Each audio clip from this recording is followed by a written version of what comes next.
Bueno, ustedes me lo pidieron. Me pidieron podcast, me pidieron contenido en español y me pidieron que entrevistara a la persona que tengo aquí hoy. Como ustedes son mi jefa y mi jefe, aquí estamos. Entonces empezamos con Eliezer Molina. Eliezer, gracias por ser mi primer invitado. Gracias a ti por la iniciativa que llevas de hacer un periodismo independiente buscando un mejor país. Así que yo te debo las gracias por todo tu trabajo, de corazón. Pues como te decía, mucha gente me ha dicho varias veces, tienes que hablar con Eliezer, tienes que juntarte con Eliezer. Yo creo que en parte es porque la gente nos ve en las redes sociales, nos ve tocando los mismos temas y hay veces que la gente no me reconoce como periodista, sino que me ven como creadora de contenido, que está muy bien, pero pues tenemos roles diferentes, pero tocamos los mismos temas. Te pregunto, ¿por qué este tema de las playas? ¿Por qué le estás dando tan duro al tema de las playas? Bueno, venimos hace mucho tiempo haciendo este trabajo. Lo que pasa es que probablemente no nos conocían y no hasta que corremos para la gobernación que tomamos un poco de notoriedad. Pero la realidad es que nosotros vimos a qué venían todas estas personas de la Ley 22. Estábamos viendo una tendencia desde hace aproximadamente, desde el 2008, que vemos cómo hay un desarrollo desmedido. Y como estudiamos un poco el campo, vimos lo que estaba ocurriendo, vimos que no era correcto, decidimos. No tenemos el poder político para frenar la mala ejecución de lo que está haciendo el Estado, pero sí entonces podemos frenar a estos desarrollos desmedidos cuando estén fuera de la ley. Y ahí nos concentramos. Hay muchas personas pues que van a protestar contra la Junta de Control Fiscal o contra la Ley 22, pues nosotros preferimos defender nuestros recursos ante los mismos buitres. El tema de Rincón fue grandísimo, sabemos que hubo esas protestas grandísimas en el verano. Acaba de surgir que el juez declaró que el permiso de construcción era nulo y que tenían que devolver esa área a su estado natural en 120 días. Sabemos que los dueños del condominio están apelando, pero parece ser una victoria para ti y para las personas que protestaron, ¿no? Bueno, la victoria es para el pueblo y para los recursos naturales que no se pueden defender. La primera pregunta que me haces, a mí me faltó añadir que yo pude entender que dentro de los recursos naturales se encuentra mucho. Tú ves un niño jugando en las playas, tú lo ves sonriendo desde que llega y ahí no tiene ningún artefacto electrónico, no tiene nada. Entonces tú tienes que crear esa convivencia entre el ser humano y los recursos naturales para que desde niños ellos puedan interactuar y serán adultos que lo defiendan. Y vemos cómo el ser humano necesita proteger los recursos naturales. Y lo que pasó en Rincón va a garantizar que muchos niños en el área tengan la oportunidad de crecer en ese medio ambiente, de interactuar con las especies que están en peligro de extinción que allí habitan. Y quien ganó fueron los niños y los recursos naturales.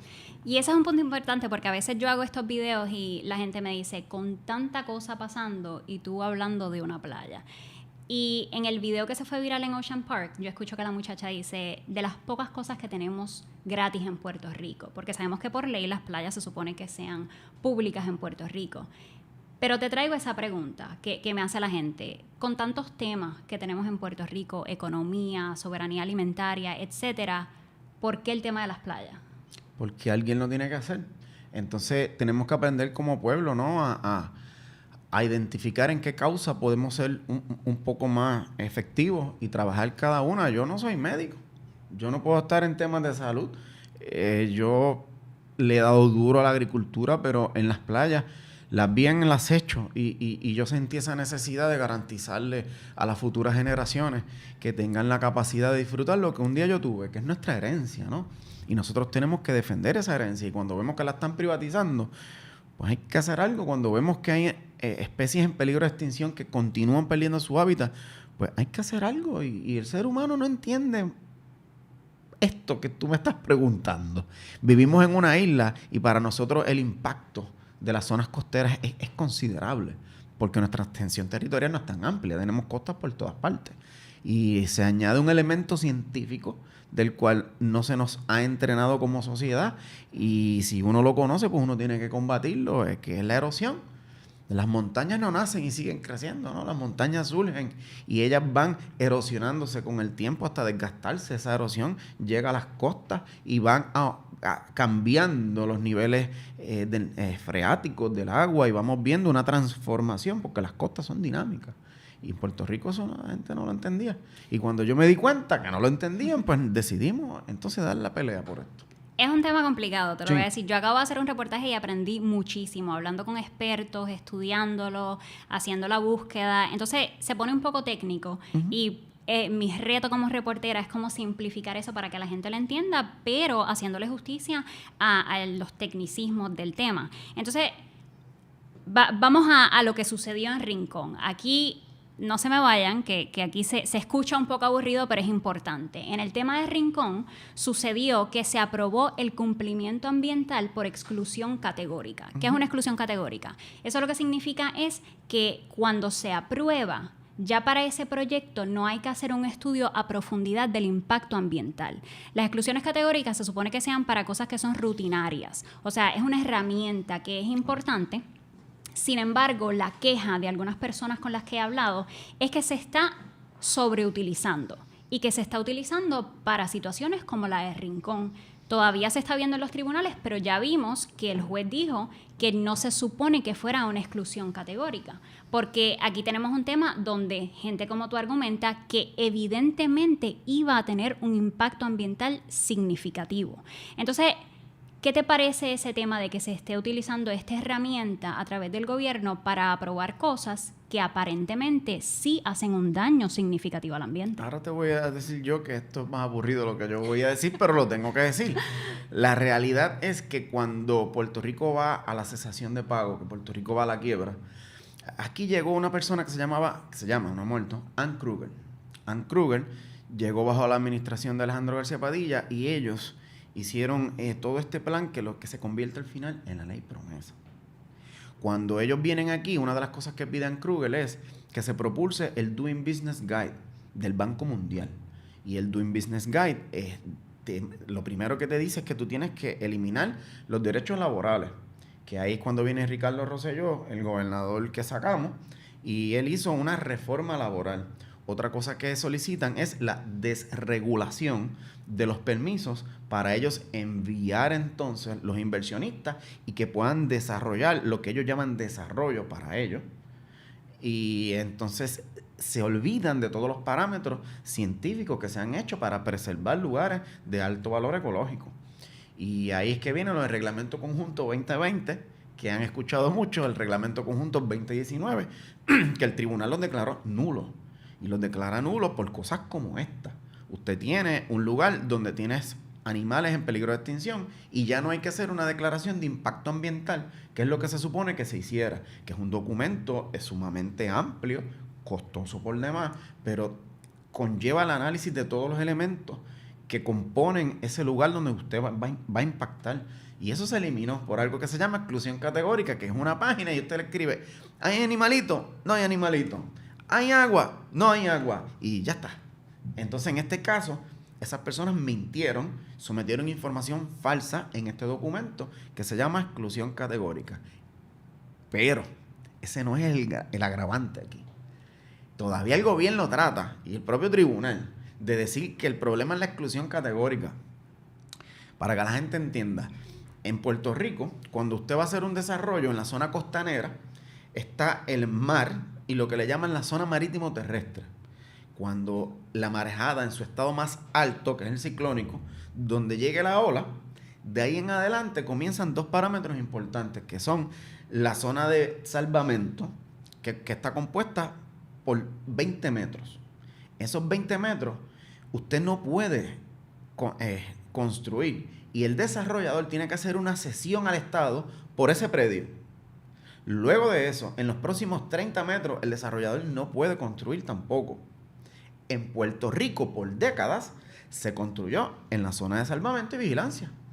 ¿Por qué? Porque cuando iban y sometían los documentos, te decían que se hacía un deslinde donde se marcaba la zona marítimo terrestre y ahí comenzaba la construcción. Y a eso fue lo que originó problemas como el de Ocean Park, problemas que estamos viviendo en el condado, en algunos otros lugares en Puerto Rico, en Humacao también. Y esto es lo que estamos tratando de corregir, que fue lo que pasó en Rincón. Yo entiendo de la exclusión categórica, pero el problema allí no fue ese. Y eso se vio en la corte, cuando estas personas me someten cargos a mí, que ellos dicen que yo entré a la propiedad privada, Pues yo fui a la corte y le dije, pruébeme a mí que esa es la propiedad privada. Traiga aquí un agrimensor y muestre un deslinde. Y si tuvieron $1 millón para gastarlo en seguridad pública para defender un ente privado que se está apropiando de un bien de dominio público, ¿por qué no llevaron un agrimensor? Porque ellos saben que se robaron la playa.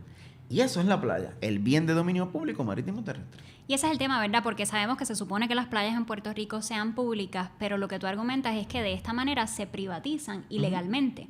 Porque si se supone que ese espacio entre donde llega la marejada hasta donde se supone que legalmente se construya, pero si construyes más cerca del mar, pues entonces ya no hay playa. Y a medida que sigue subiendo el nivel del mar, no hay playa para nadie.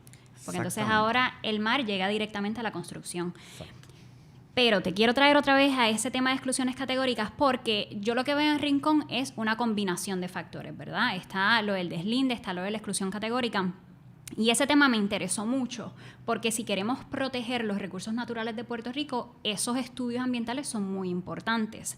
Yo vi eso que pasó en Rincón y yo dije, bueno, si se aprobó de todas maneras, a pesar de ser unas zonas importantes, zona con riesgo de inundación, zona ecológicamente sensitiva, ¿estará pasando en otros lugares de Puerto Rico? Yo solicité esa información al gobierno, es información pública, y vimos lo que está sucediendo en otros municipios. Empezamos con el municipio de Culebra, un municipio sumamente delicado, una isla pequeñita que lo que se haga tiene un impacto a través de la isla. Te pregunto si te sorprende esto.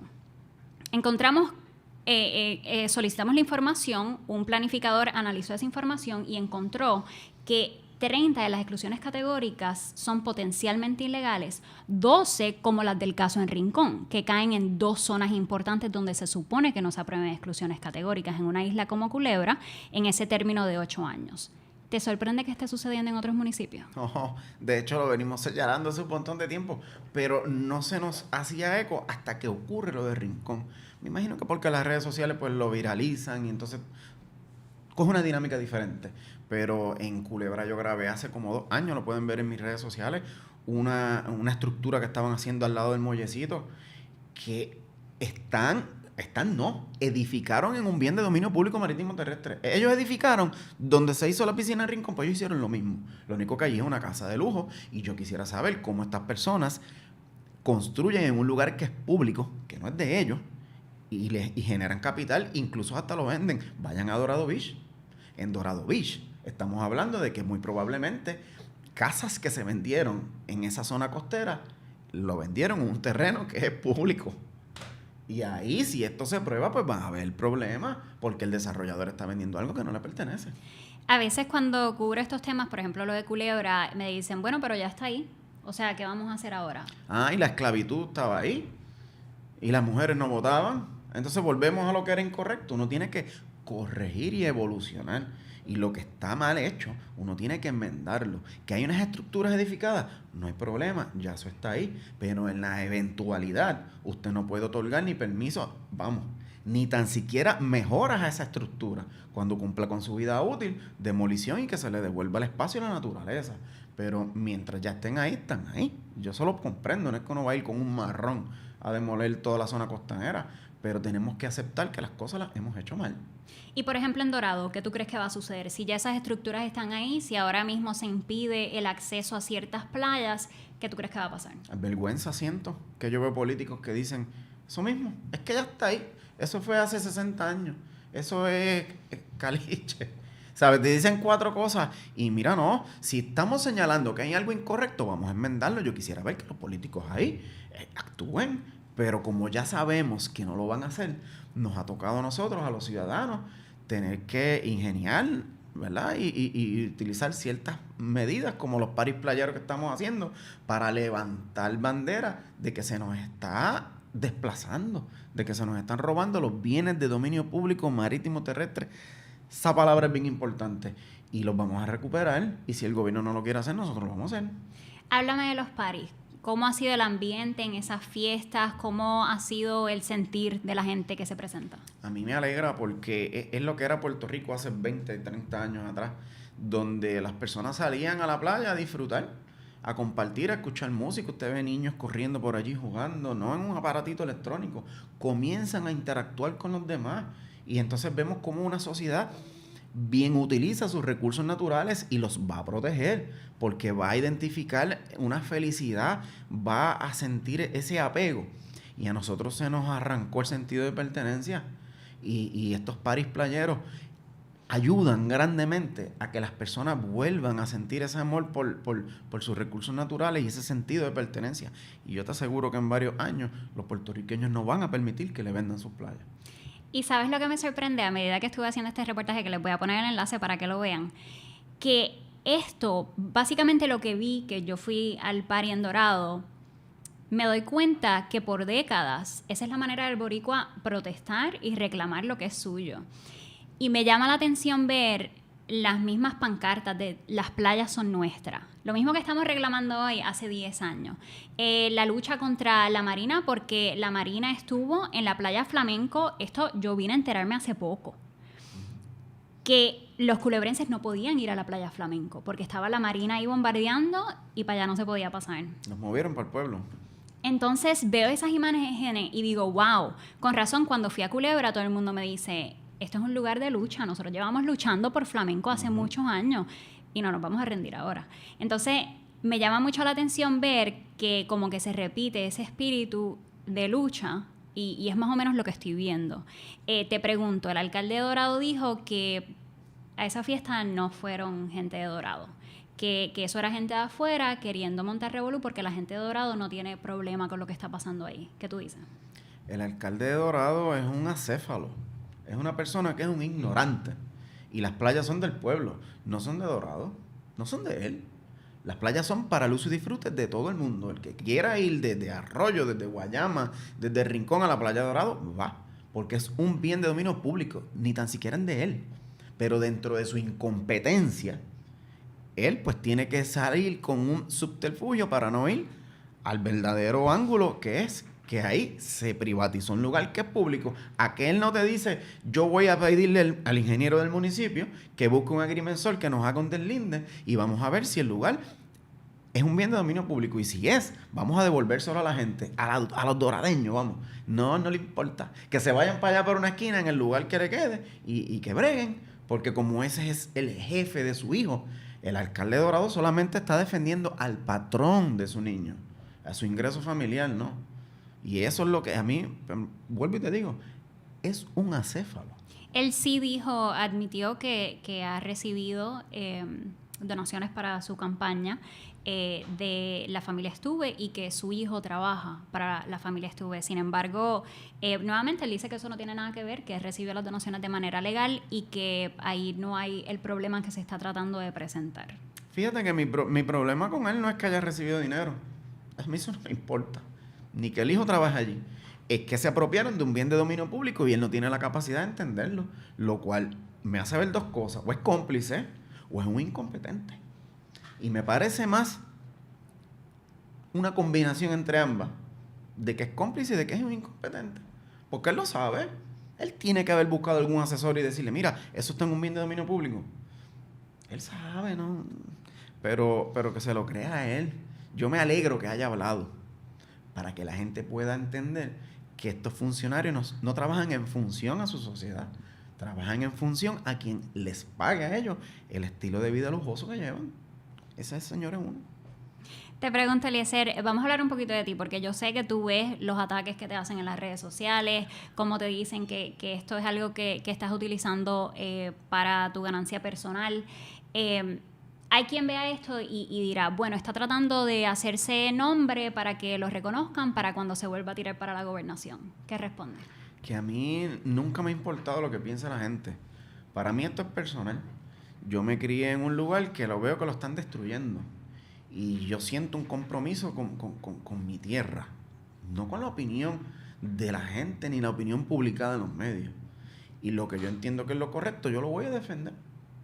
Siempre van a buscar un ángulo porque no tienen la capacidad de ir al argumento que uno está presentando, como ocurrió en Rincón.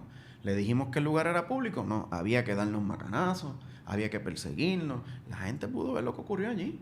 ¿Y ustedes creen que yo gano algo como eso? No gano nada, más que satisfacción de saber que en la historia a mí no se me va a juzgar como una persona que se arrodilló ante la gran opresión que nos arrebató nuestra isla. Mejor que digan, mira, lo intentó y no pudo, pero murió con las botas puestas. Esas cosas así nos agradan mucho más que pensar en que aquí yo no he dicho ni que voy a correr las elecciones.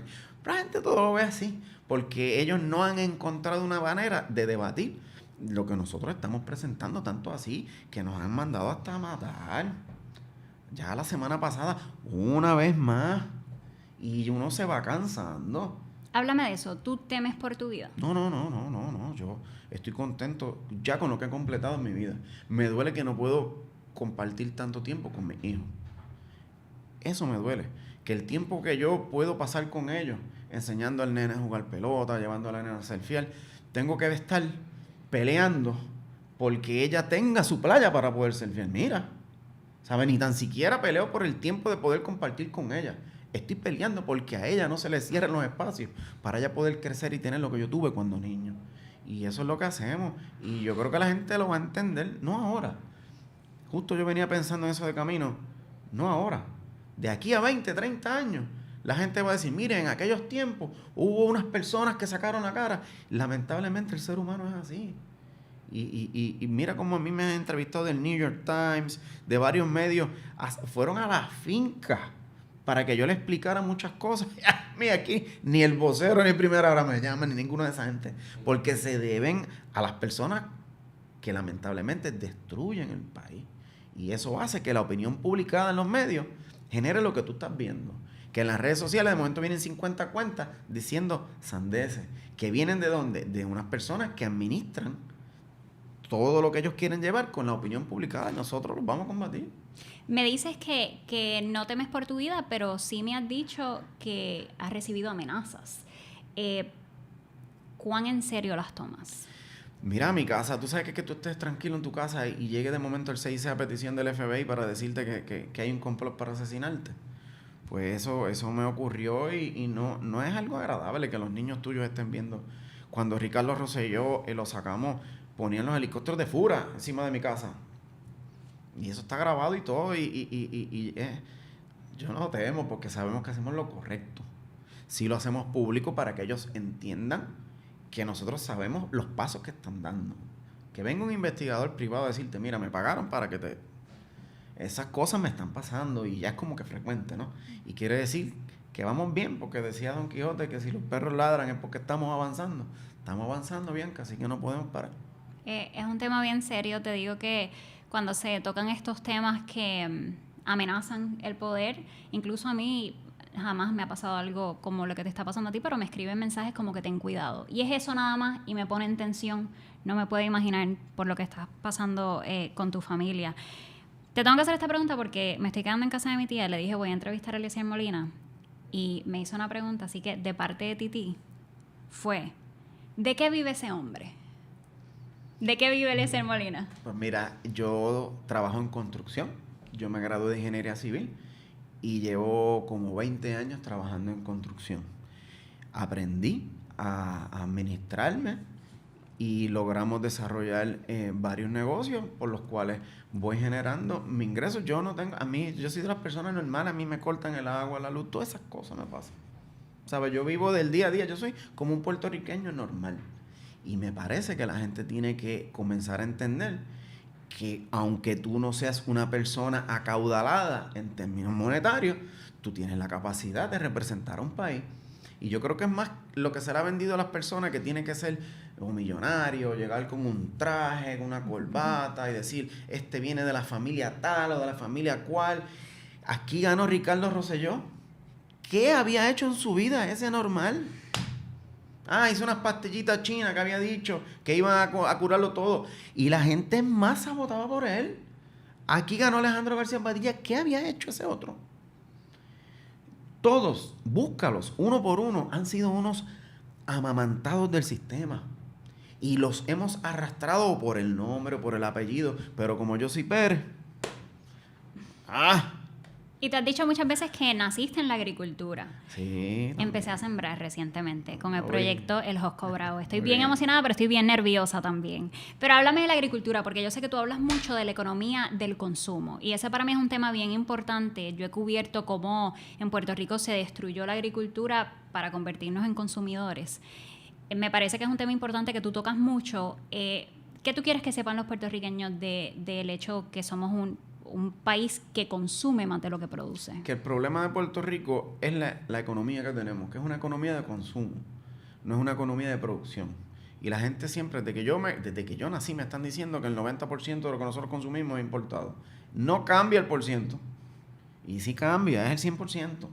Porque lo que nosotros producimos es tan mínimo. Y la gente, yo lo que quiero es que comprendan que nosotros tenemos unos recursos que nos están mal utilizando. Nos están simplemente dirigiendo a que el consumo desmedido sea lo que reina en nuestras vidas y luego ya tú tienes 2 trabajos, 3 trabajos, no pasas tiempo con tus hijos, no los llevas a la escuela, o tienes que darle un horario extendido porque tienes que trabajar y tienes que trabajar mucho porque hay que comprar los zapatos de $200, el televisor de $2,000 y eso enferma mentalmente, ¿no? Hemos creído que avanzamos y progresamos en nuestra vida según lo que podamos comprar y eso es un error. Cuando aquí llegó el huracán María, entonces no había nada. Y se trancaron los muelles y no había nada. Y no había nada. ¿Por qué no había nada? No había nada porque aquí no se produce. Nos han dicho muchas cosas que son mentiras. Y con la agricultura nosotros lo podemos combatir. Y yo creo que está cambiando esa percepción, por lo menos es lo que yo veo. Yo creo que el huracán María despertó a mucha gente y que tenemos una generación que sí quiere sembrar. A mí me molesta cuando la gente dice, que si los boricuas son unos vagos que no quieren trabajar la tierra. Ahora mismo en ese proyecto hay tanta gente joven metiendo mano, sembrando. Yo creo que verdaderamente sí hay una generación de puertorriqueños que ven la importancia y que lo quieren hacer. Es cuestión de darle las herramientas y remover los obstáculos. Los recursos han estado ahí. Lo que pasa es que si el Estado, mira esto, nosotros no somos mascotas. Nosotros no somos algo que Estados Unidos tiene ahí porque les gusta. Porque sí, porque les gusta ver 3 millones y le envía fondos para que ellos sean felices. Ellos generan un retorno de inversión. Ese retorno de inversión, por lo cual Puerto Rico tiene el estatus que tiene, es a través del consumo. Puerto Rico le compra a los Estados Unidos sobre 23 mil millones de dólares al año en efectos de consumo. ¿Usted sabe qué es eso? Pues ese es el negocio. Y si el puertorriqueño comienza a producir, deja de comprar el producto importado y entonces se reduce la ganancia que está generando el gran poder político que nos mantiene a nosotros como nos tiene. Y yo lo voy peleando, que si lo cambiamos con hacemos un plebiscito y yo me río, porque ¿usted cree que los Estados Unidos, el Congreso, va a hacer lo que diga la voluntad de los puertorriqueños? Dice lo que digan sus empresarios y sus empresarios necesitan un paraíso fiscal que tenga una economía de consumo y eso es lo que somos nosotros. Yo no te escucho hablar mucho del tema de estatus, pero sí escuché que en la entrevista con Molusco dijiste que no puedes hablar de este tema con el pueblo porque no te van a entender, pero que tú sí crees que Puerto Rico con la independencia pudiera tener una economía próspera. ¿Tú tratas de no tocar mucho ese tema de la independencia o del estatus de Puerto Rico? Lo que pasa es que las cosas se llevan paso a paso. Yo estoy tratando de descolonizar primero las mentes. Porque no importa el estatus que tengas, si tú tienes una sociedad, una civilización plenamente dependiente, que solamente consume y no produce, te lleva a quien te trajo, no importa el estatus que tú tengas. Entonces hay que primero programar a las personas a que ellos comiencen a sentirse que ellos son autosuficientes, que ellos pueden. Y cuando tú tengas una persona que tiene la capacidad de generar sus propios recursos, ya tú no vas a tener a alguien que el sistema lo pueda controlar, que es lo que ocurre hoy día. Y tenemos fanáticos que porque pues ellos me dan un trabajo o me mantienen o esto o lo otro. Y cuando tú rompas con eso, hablamos entonces de estatus. Porque no va a pasar. Aquí no va a haber ningún cambio de estatus porque los puertorriqueños vayan a un plebiscito. Ahí los tienen. Los puedes contar desde el 50 para acá. Y mira qué ha cambiado. Nada. Porque Puerto Rico continúa generando capital. Yo te hablé de los 23 mil millones de dólares que compramos en consumo de productos de los Estados Unidos. Pero a eso añade la fuga de capitales cuando tú restas el Producto Interno Bruto con el Producto Nacional Bruto. Ese capital que no necesariamente se genera en Puerto Rico, pero pasa por Puerto Rico, no paga contribuciones, es una fuga. Y el problema es que Puerto Rico, con el estatus que tiene, emite deuda pública utilizando el Producto Interno Bruto con un capital que no es nuestro, ni era un ingreso recurrente, ni es de nuestras empresas. Pues tenemos un problema económico gigante y es algo un poco complejo, que para uno tocarlo, pues necesitamos 7 podcasts de esto. No, y es el tema en el cual yo me he estado instruyendo. Te reconozco que son cosas que yo simplemente no conocía. Habiéndome educado en las escuelas de Puerto Rico, habiendo estudiado en los Estados Unidos, que no estudié en la Universidad de Puerto Rico, donde a veces yo creo que se da esas conversaciones y ese conocimiento, es ahora de vieja que yo estoy viendo estos temas y entendiendo el colonialismo que se ha dado por mucho tiempo en Puerto Rico. ¿A que siempre te dicen que los problemas son las leyes de cabotaje? Sí, ese es un tema que se Y trae yo te mucho. digo que no. El problema en Puerto Rico es la ley de comercio interestatal. Porque yo puedo decir, ok, yo necesito varilla, voy a llamar a Brasil, mira, necesito que me traigan un furgón de varilla, directo de Brasil. Y Brasil tiene la capacidad de traérmelo directo aquí, lo que no puede es parar en otros puertos, según la ley de cabotaje. Pero ¿qué pasa? Que yo no puedo enviar nada porque no produzco. Y el brasileño me va a decir, pues mira, yo te llevo el acero, pero me tengo que traer el furgón vacío. Así que te tengo que cobrar el flete y tu materia prima te sale más costosa. Pero si yo produzco, pues entonces hay una compensación porque hay un intercambio y la materia prima me llega en un valor diferente y yo puedo elaborar a un precio más barato. Pero como quiera, cuando yo llegue a la góndola, yo voy a tener que competir contra un producto importado que el gobierno no tiene la capacidad de proteger a su producto nacional porque violentaría las leyes de comercio interestatal. Y es lo que tú vas viendo que pasa en la industria pecuaria mucho. Por eso ves que nunca hay huevos, que no hay carne de pollo, que no hay carne de res, porque Estados Unidos es fuerte en la industria pecuaria y nos desplaza. Así que el problema son las leyes de comercio interestatal. Por eso nunca te lo van a decir. Y por eso siempre, Bianca, y yo quisiera que esto quede marcado, por eso en Puerto Rico tiene una cultura del resumen y no del plan de negocio. Tú desde niño, tú estás enseñando a las personas que tú estás educando a que sean empleados y que no sean empleadores. Y es un problema. Tú los ves chiquititos haciendo un resumen y tienen ya un préstamo estudiantil, se gradúan y tienen que pagar el préstamo. Son deudores y no han empezado a trabajar. Y yo creo que ahí es donde volvemos a este tema de la agricultura, donde se decía, mira cómo se están pudriendo los tomates, la gente no quiere trabajar. Pero es que hay una diferencia entre trabajar para una empresa bajo los términos de esa empresa o hacerlo por tu cuenta. Y lo que yo veo participando de este curso es que hay mucha gente que quiere sembrar, pero no lo quiere hacer para otro, sabiendo que no va a ser en el formato que ellos creen que es más beneficioso para ellos y también para sus comunidades y sus pueblos. ¿Tú crees que es más viable darle 1000 cuerdas de terreno a una persona para que trate de contratar muchas personas para trabajar que coger 1000 cuerdas y regalarle una cuerda a cada persona y que cada persona trabaje su cuerda? ¿Qué tú crees que va a ser más efectivo? Ellos van a empezar a trabajar para sí mismos y las 1000 cuerdas van a producir versus los otros que entonces te van a venir con la necesidad de algún tipo de incentivo, créditos contributivos, importación de mano de obra, porque los salarios son a $5. Un salario de un agricultor federal, esto es el salario federal, son $5.25, $5.50. ¿Quién va a trabajar? ¿Saben? Tú no vas a trabajar 4 horas para ganarte $20. Eso no va a pasar. Yo te he escuchado hablar de la economía solidaria y yo soy periodista, pero tampoco soy tímida cuando se trata de hablar de las cosas que yo veo en Puerto Rico, y donde yo veo esperanza es en las comunidades autogestionadas en Puerto Rico. ¿Dónde tú ves esperanza en Puerto Rico? En el cooperativismo. Por ejemplo, en el problema de educación yo le dije a la gente, y en energía eléctrica, que lo que había que hacer era una cooperativa. Y esa cooperativa tú se la entregas al capital humano, que son los que van a velar por los mejores intereses. Y luego solamente va a haber un pagador, que es el Estado, con el ente administrativo, que es la cooperativa. Y ellos pues van haciendo sus órdenes según la necesidad de lo que tengan. Eso aplica a todo, a las comunidades. ¿Quién se puede defender más que los propios afectados? Pues uno tiene que darle las herramientas a las comunidades y empoderar al capital humano. Nuestros maestros hoy día tuviesen mejor condición salarial si se hubiese hecho una cooperativa de maestros.